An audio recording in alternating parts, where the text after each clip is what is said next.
బీఎక్స్ఓ అంటే ఏంటి? బెలినైటిస్ జీరోటికా ఆబ్లిటరన్స్. నా ఓపీలో నేను డైలీ చూసే ఒక 50 ఓపీలో మినిమమ్ ఒక 6-7 మెంబర్స్ బీఎక్స్ఓతో బాధపడుతూ ఉంటారు. అసలు బీఎక్స్ఓ ఏంటి అనేది తెలుసుకుందాం. సో, బీఎక్స్ఓ అనేది ఒక ఆటో ఇమ్యూన్ డిజీజ్ అన్నట్టు. అంటే మనం మామూలుగా విటిలిగో, బుల్లి ఎట్లయితే పెదవులకు మామూలుగా ఫేస్‌కి వస్తూ ఉంటుందో, సేమ్ అట్లే అక్కడ కలర్ చేంజ్ అయిపోతుంటుంది. అంటే హైపోపిగ్మెంటెడ్ ప్యాచెస్ అనేవి వస్తూ ఉంటాయి. అట్లా ప్యాచెస్ రావడంతో పాటు అక్కడ ఇన్‌ఫ్లమేషన్ అనేది స్టార్ట్ అవుతుంది. ఆ ఇన్‌ఫ్లమేషన్ వలన అక్కడ చర్మం ఉన్న ఎలాస్టిసిటీ పోయి చర్మం అనేది థిక్ అయిపోయి హార్డ్ అయిపోతుంది.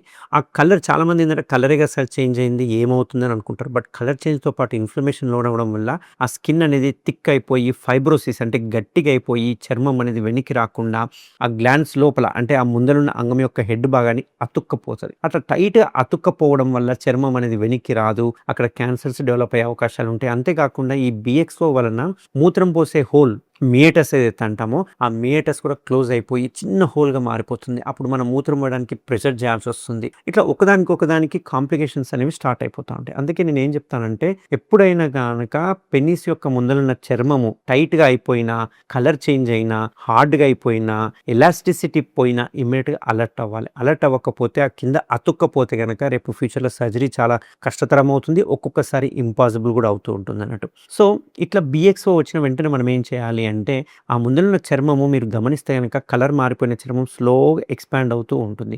కొన్ని రోజుల తర్వాత గ్లాండ్స్ మీద కూడా ఎక్స్‌పాండ్ అవుతుంది. సో, బీఎక్స్ఓ అనేది ప్రీ క్యాన్సరస్ కండిషన్ లాగా ఉంటుంది. అంటే కొన్నిసార్లు క్యాన్సర్‌గా కూడా డెవలప్ అయ్యే అవకాశాలు చాలా ఎక్కువగా ఉంటాయన్నట్టు. సో, ఇట్లా బీఎక్స్ఓ ఉన్నదానికి మనము ఎటువంటి మందులు వాడినా పెద్ద ఉపయోగం ఉండదు. పర్మనెంట్ సొల్యూషన్ అంటే సర్కంసిషన్ సర్జరీ. దీన్ని సింపుల్‌గా మనం ఆ ముందలున్న చర్మం ఏదైతే కలర్‌గా మారిపోయిందో, ఇన్‌ఫ్లమేషన్‌కి లోనైందో దాన్ని తీసేస్తే ఆ డిసీజ్ అనేది పోతూ ఉంటుందన్నట్టు. సో, అక్కడున్న చర్మాన్ని మనం తీసేయడాన్ని సుంతి ఆపరేషన్ అని, కత్న అని, సర్కంసిషన్ అని అంటుంటాం.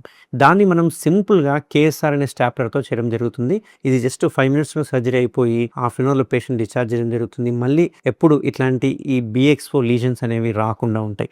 ఒకవేళ ఆల్రెడీ గ్లాండ్స్ మీదకి వచ్చేసింది, మియేటస్ కూడా క్లోజ్ అయిపోయింది అంటే మియాటోప్లాస్టీ అనే ఒక చిన్న సర్జరీ చేయడం వల్ల మళ్ళీ మనం మూత్రం పోసుకునే హోల్‌ని ఓపెన్ చేయడం వల్ల ఫ్యూచర్‌లో కూడా ఎటువంటి ఇబ్బంది ఉండదు. సో, ఎవరికైనా ఇట్లా బీఎక్స్ఓ లాంటి సింప్టమ్స్ ఉంటే ఇమ్మీడియేట్‌గా టీఆర్‌హెచ్‌లో అవైలబుల్‌గా ఉంటాను. Thank you very much.